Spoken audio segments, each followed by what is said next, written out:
Hey guys, this is Vaishak Pillai and welcome to Embedded In.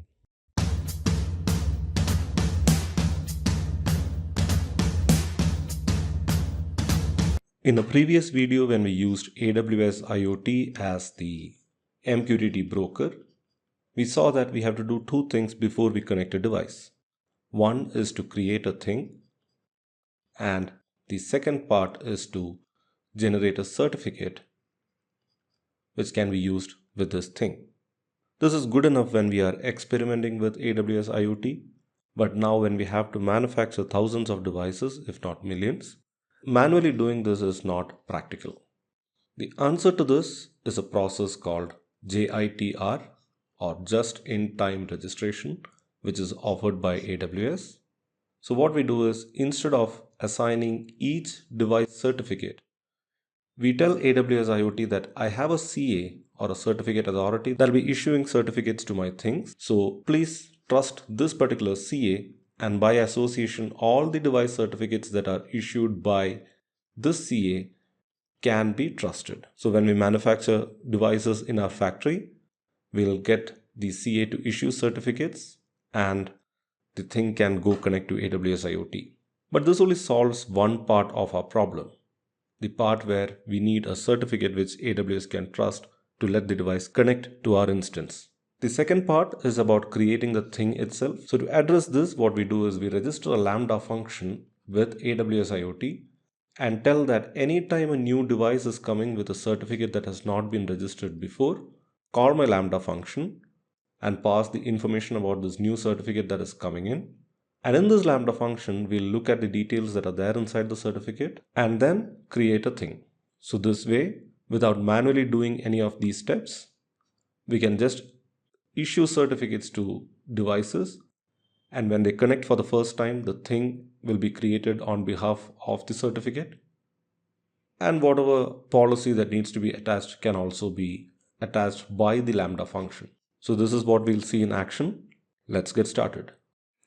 So the first step is to create a root certificate that we want to register with AWS IoT. We're going to generate a ECC key pair using OpenSSL. So we say OpenSSL EC param, and we're going to generate a key, gen key. The name of the curve we are using is prime 256 v1, and the output is going to be in root.key. So we can see that root.key has the private key that we just generated. The next step is to generate a CSR request. For that we use OpenSSL. We're doing a request for a new CSR. The hashing algorithm is SHA-256. We need this to be valid for, let's say, 356 days. And the key is root.key that we just generated. So the public key will be generated from this and incorporated into the CSR request. And the output is going to be root.csr. It'll ask for a bunch of details. Let's say the country code is India, state is Kerala, locality name. I'm not going to fill any of this for now. Let's put the common name as embedded in. Again, leaving all this empty for now because it's just a showcase of how this works. Next, we are going to sign the CSR using the private key that we generated. So this is going to be a self-signed certificate. So we do OpenSSL,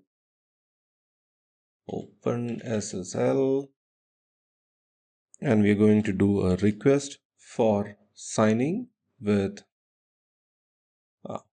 we're going to do a X509 request, and the hashing algorithm is SHA-256.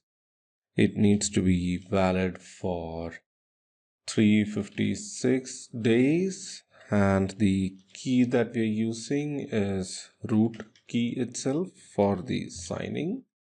and the input is root.csr.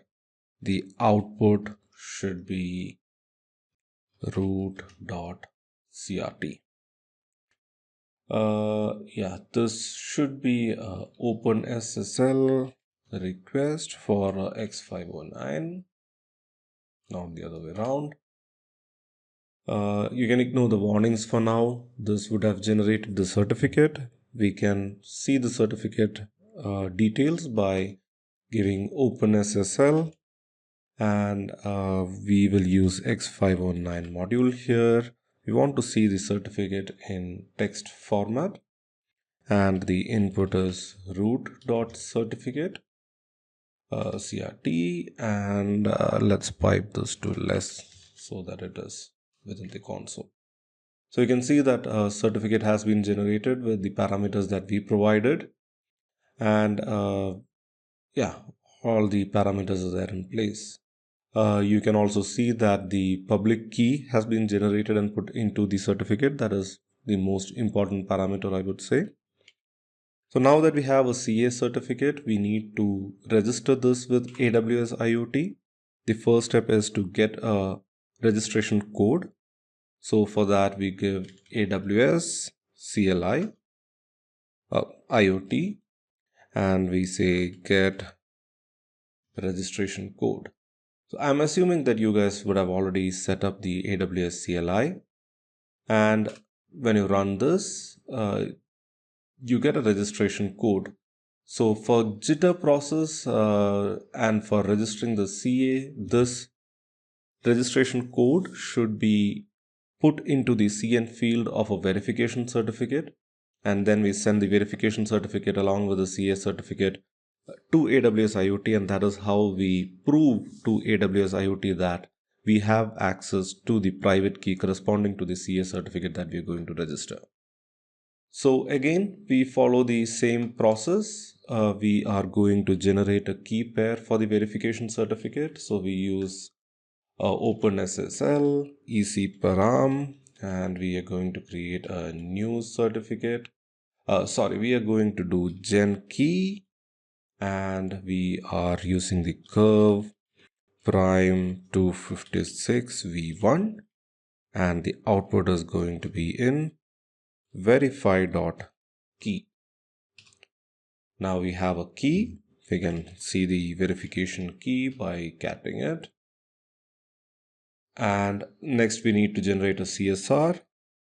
OpenSSL, request a new CSR with the SHA-256 hashing algorithm. And the key that can be used to generate the public key is verify.key, and the output is going to be in verify.csr.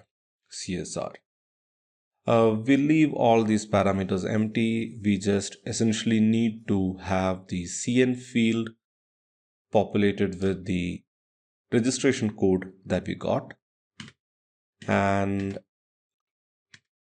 we have the CSR.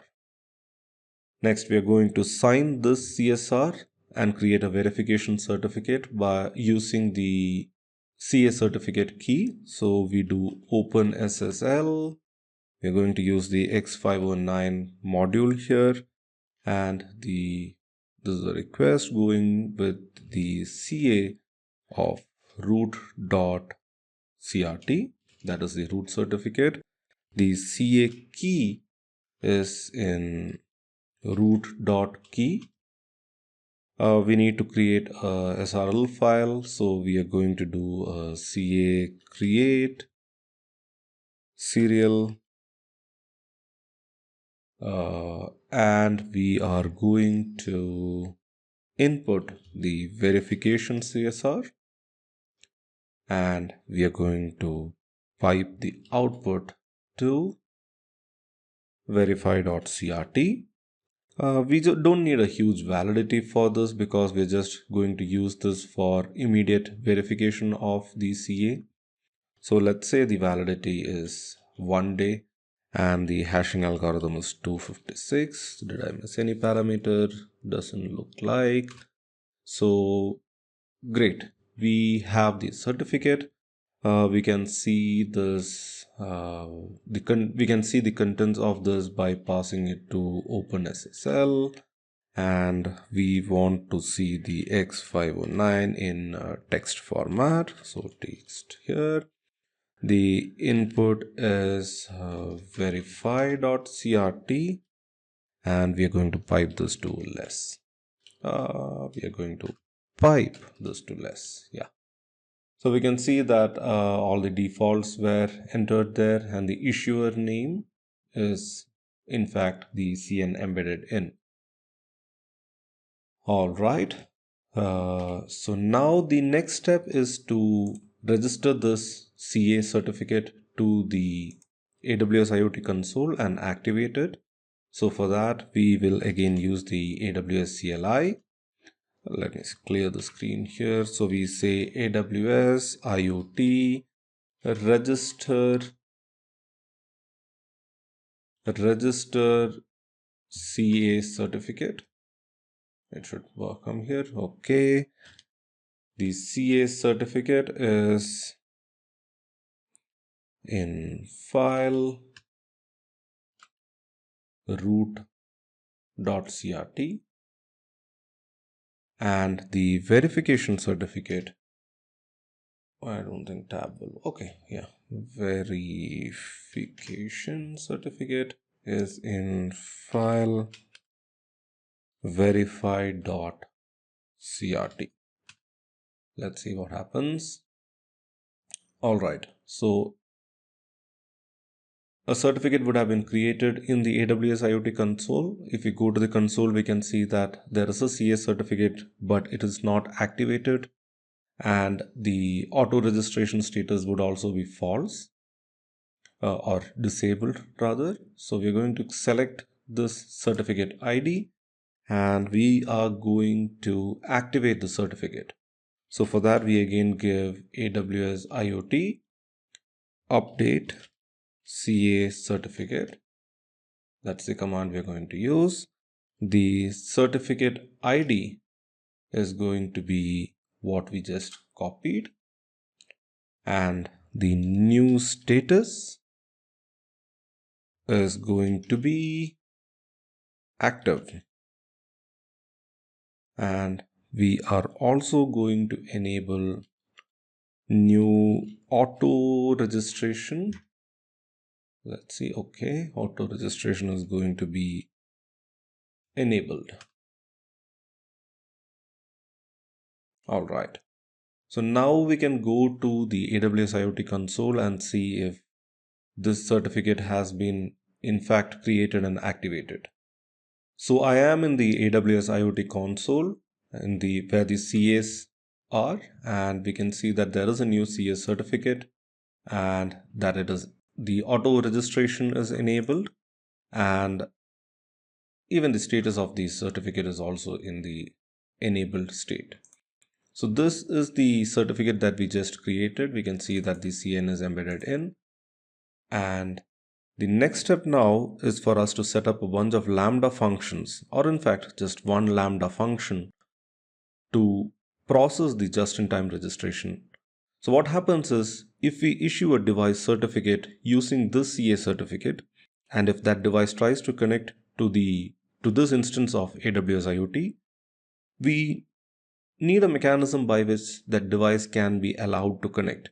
When AWS IoT sees that this is a new device which does not exist already, it can call a Lambda function that we register as a hook, and that Lambda function can in fact create the policies and also create a thing on behalf of this new device that is coming in.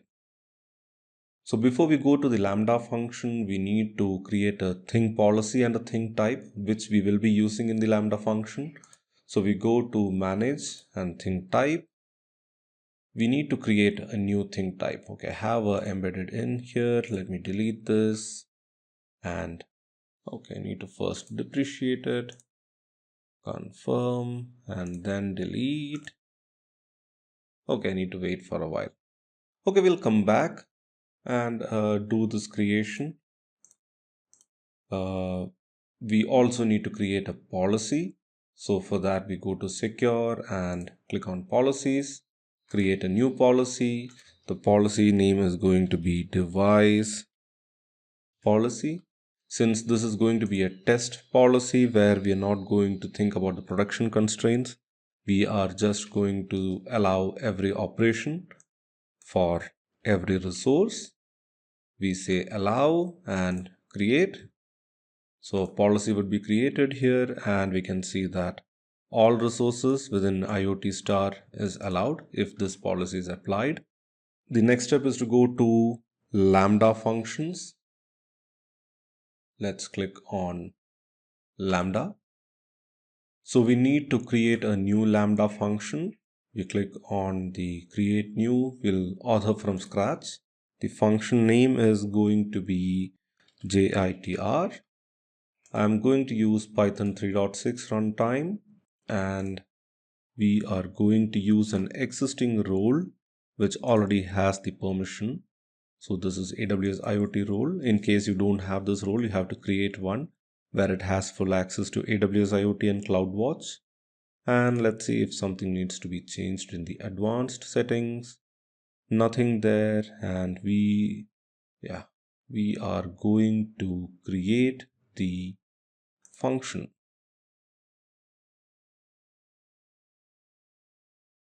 So currently it is looking for a Lambda handler. We are going to import the functions as a package which has a different name. So first we'll go here and edit this as main.handler, meaning in main.py we'll have a function named handler, and we are going to upload a zip file. I'll give a link to the GitHub repository where this function code is.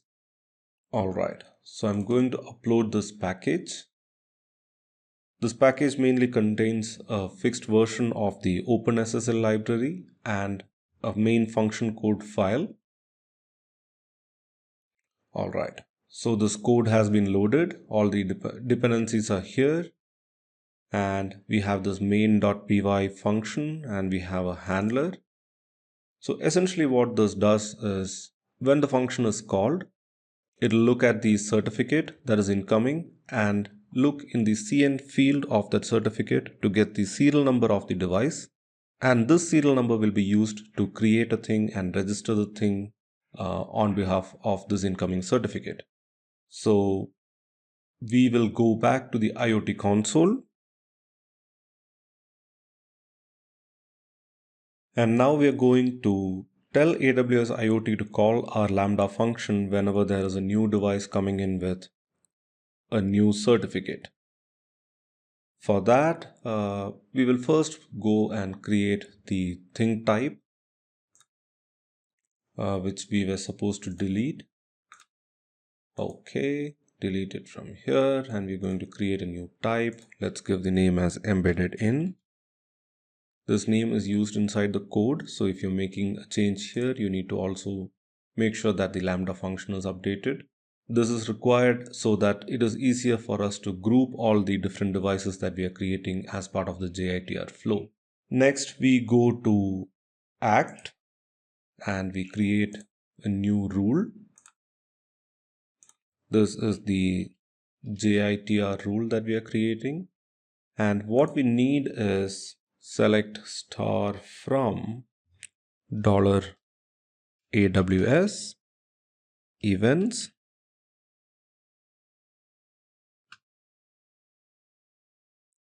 and certificates registered,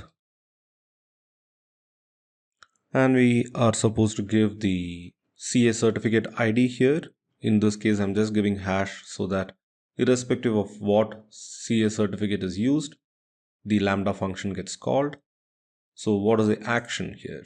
The action is to call a Lambda function, or in this case, they're calling it as send a message to Lambda function. Configure the action. We need to select a Lambda function. This is the jitter function that we just created. And let's see what happens next. Okay, we are going to create the rule. We have this jitter function ready here. So now we need to simulate a device trying to connect to this IoT core with a certificate that has been issued by the CA that we just registered. So let's go back to the console. We are going to create a device certificate. So again, the same steps. We are first starting with a private key, EC_params, and generate a key with the curve prime 256v1, and the output will be in device.key. Next, we are going to create a CSR, OpenSSL, request a new CSR with SHA-256 as the hashing algorithm. The key we are using is device.key, and the output is going to be device.csr. Again, we'll skip all this. What we want is to add the device serial number in the common name field. Let's call it as device 123 for now. So practically in production, this will be an automated process where a random serial number will be allocated to the device. But this again is more of a demonstration. Okay, so now we need to sign the CSR. We are going to do OpenSSL X509. We will create a new request with the CA root.crt, and we are using the CA key of root itself, root.key, and the let's again recreate the SRL file because the previous one was just used for the verification certificate, right? So we'll do create serial. The input is device.csr and the output should be device.crt, the actual certificate. Let's say that this is going to be valid for 356 days and the algorithm is SHA-256. Alright, so now we have a device certificate. Now for this to be practically usable when we are using Mosquito MQTT to try and connect to AWS IoT, this need to be clubbed with the root certificate. So for that, we are going to do cat device.crt and root.crt into device chain.crt. So device chain is nothing but a file with two PEM certificates. We can see that here, device chain.crt, it just has two certificates.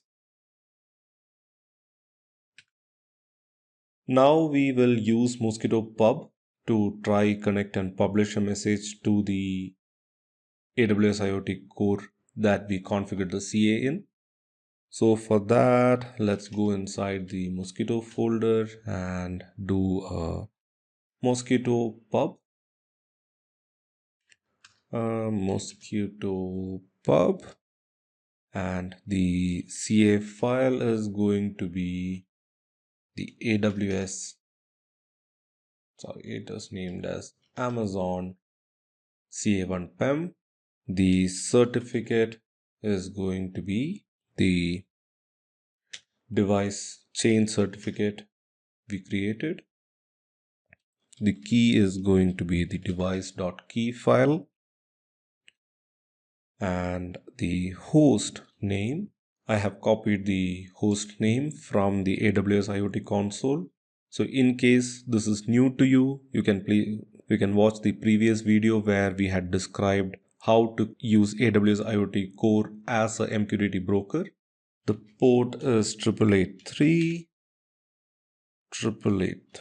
and the QoS that we are going to use is 1, doesn't matter much. But now the topic, I'm not going to use a dummy topic. I want to publish to the shadow, which is actually the right way to interact with AWS IoT. So the topic will be, what is the topic? AWS and things, the device name, device 123. At this moment, the device has not been created. We need to get it created now as part of the JITR flow. That is essentially what we're going to see. And the shadow update is what we're going to do. The client ID is going to be device 123, the same as what we have the thing ID. And the message is going to be a state update or a reported state update. So yeah, let's use single quotes because it is JSON, and within that we have the state is what we are publishing, and the reported part of it, let's say reported, and let's say that the reported state is going to be that the LED is on. Let's say LED and on. We'll enable the debug flag. So before I issue this command, we'll just go and see the AWS IoT console, make sure that there is no device named device 123. And once we issue this command, the first time connect will fail, but our Lambda function would have been triggered and this device 123 will be automatically created. All right, so I have the AWS IoT console on the left-hand side here. As you can see, there are no things available. I'm going to try and connect with the new certificate. Okay, I need to fix this. It should be key, not K.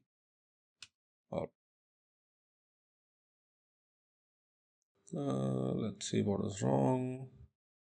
The state is closed, reported is closed. I missed a set of braces here. And let's see if it works. No. There is no space after M. Okay. We tried to connect and we failed. On the left hand side, let's see. There are no things yet. I'm refreshing the page now. And without doing anything else, see, a device has been created. I'll just go inside. I'll go to the shadows. As of now, there are no shadows because the initial publish that we tried to do has failed. I'm going to publish again. At this time, you can see that the connection and the publishing went as expected. Works fine. I'll refresh the page again. Now we can see that a new classic shadow has been created and the reported state of LED on has come here.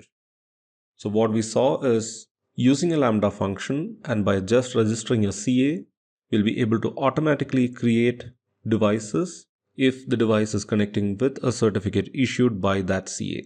And this is the flow that is used in production when we have thousands of devices connecting to AWS IoT from the factories, and it is not practical to click and create certificates from the console as we saw in the previous video. Thank you for watching. I'll leave links to the code in the description below. Have a nice day.